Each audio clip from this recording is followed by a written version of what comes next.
Hey everybody, Home Slice Henry here. Hope everybody's doing well, and I hope you had a fantastic Porygon community today. Personally, I did quite a bit of it on stream with some viewers, and honestly had quite a bit of fun doing it. Got a few shinies. I hope everyone got the amount of shinies they were looking for. And in today's video, you guessed it from the title and thumbnail, we are taking a look at the brand new Porygon Z, now with the brand new move Tri Attack. We're going to be taking a look at it in the Great League and to see how it does and whether it's worth your investment. And before we do get into it, I do want to let you guys know these are my girlfriend's battles, Piplup Detective, and honestly, she plays out of her mind in these battles. She's been improving a lot with me coaching her, so next time you see her on stream, be sure to tell her that she killed it. So we're starting off leading Porygon Z, and look at the damage. What I love about Porygon Z, especially in the lead, because of its lock-on fast move, it gets to Tri Attack so incredibly quickly that it can really pressure the health and shields. So she switches out into her Deoxys after doing a bunch of damage and getting a shield. Victini's going for back-to-back V-Creates. She shields up the first one. She's going to let the second one through just because she doesn't want to be down shields. And they're going to come in with their Stunfisk. Now Stunfist does come in.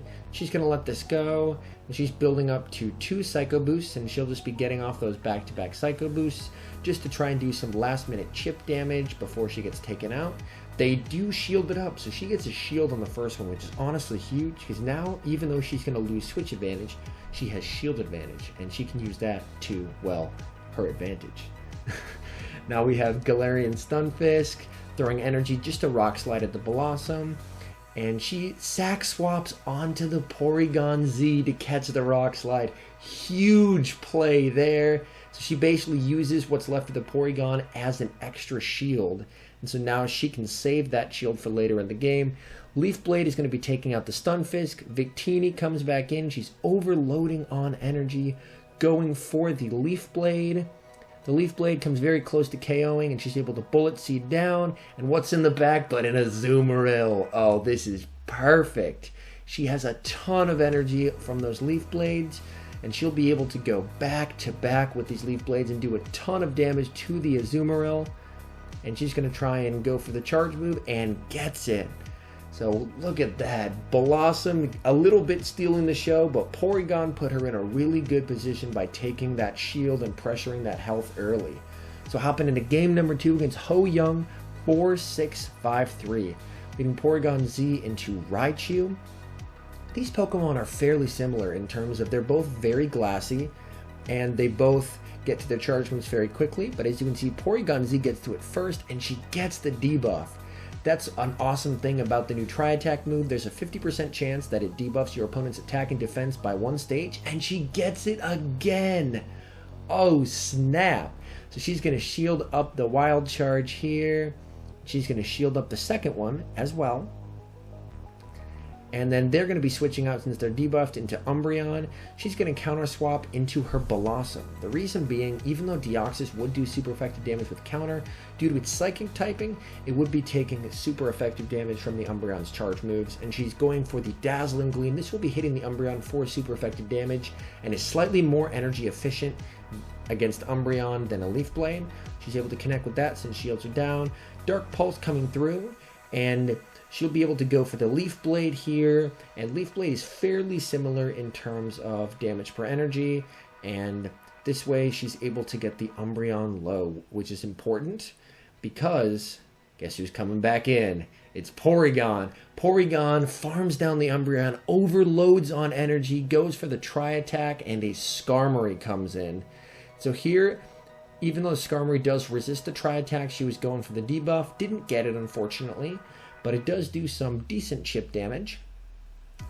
Skarmory hits the Deoxys with a Sky Attack, building up over a Rock Slide and going for the Rock Slide here. Rock Slide connects, gets the Skarmory low. They switch back in the Raichu. She's able to get to the Rock Slide and outpace it, which is huge. This will be taking out the Raichu as it's very glassy, and then she just has to get to the Psycho Boost and just gets to the Psycho Boost. This is going to be taking out the Skarmory and giving her the game. So a very, very close game 2. So starting off 2-0, things are looking great. Hopping into game number 3 against Taco Cheetah. I love the names people are coming up with. Here she encounters a Wishcash And look at Porygon Z go to work. It actually outpaces Wishcash to the first charge move. Wishcash is known for being very spammy. And she gets a shield and the debuff, which is huge.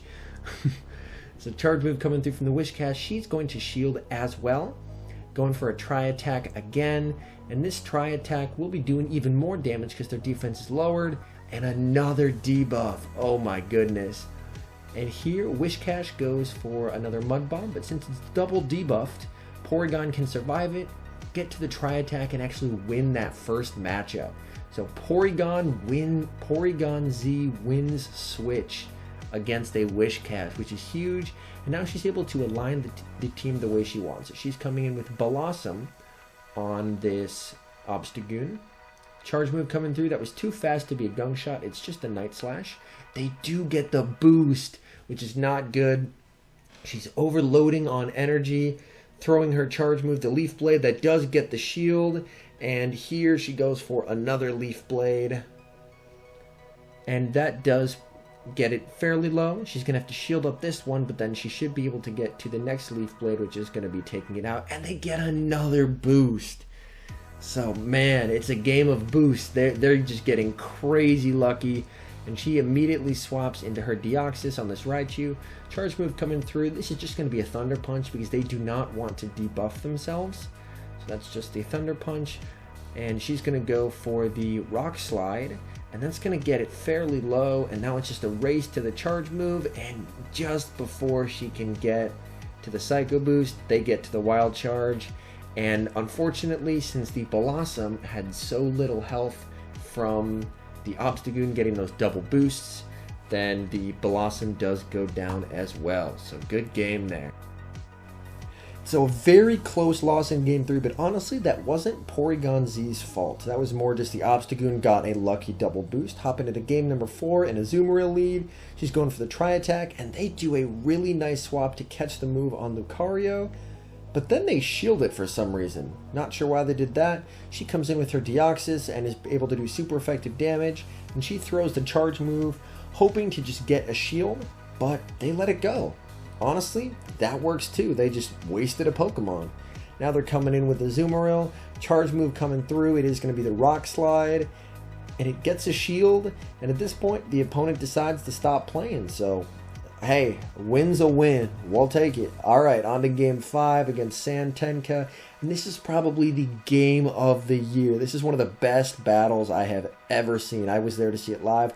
Terrible lead for her with Skarmory. She's insta-swapping into Deoxys and building up energy, and is going to throw a Rock Slide. She's throwing the Rock Slide because Deoxys is really her only Skarmory counter. And they switch into a Ferrothorn. So they're running a double Steel line. This is really not good for our team, but what this tells us is since this team is double weak to fire, whatever's in back needs to have some play against fire. So at this point, we're reading it's got to be something water, like an Azumarill. Azumarill's our main guess, but it should be something that Blossom can handle. We're going for the aggressive swap into Blossom here to try and bait out the Skarmory. Charge move coming through. She lets it go since it is just a Thunder. And they bring back the Skarmory. And at this point, since the Skarmory's been drawn out, her goal is just to shield and use Leaf Blades to just burn the switch clock. So she can aggressively swap into Deoxys again. She goes for the first Leaf Blade, actually gets a shield, which is huge. Second Leaf Blade, that's not doing a lot, it's double resisted. Gets to the third Leaf Blade, a bit of lag there, but she is able to get to it. Now her switch clock is up, so she'll be able to aggressively swap into Porygon here, and she'll be able to shield up the Brave Bird coming from Skarmory. And this should hopefully draw out the water type, and it's a Lapras in back. So the plan works, drew out the water type, and look at the damage from Tri Attack, and she gets the debuff. This is huge, and because of this debuff, look at this.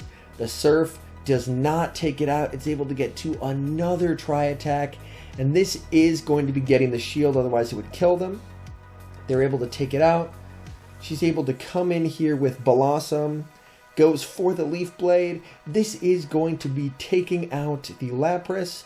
Skarmory comes back in. She quick swaps into her Deoxys. One counter takes it out, and one counter takes out the Ferrothorn.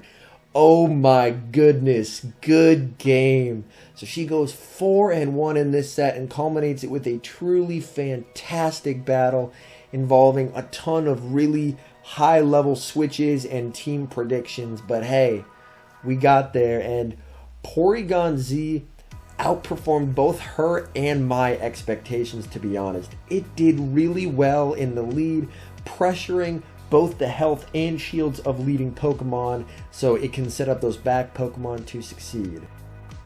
And so to answer the question I posed with the video, is it worth getting a Porygon Z with Tri Attack? Honestly, I would have to say yes.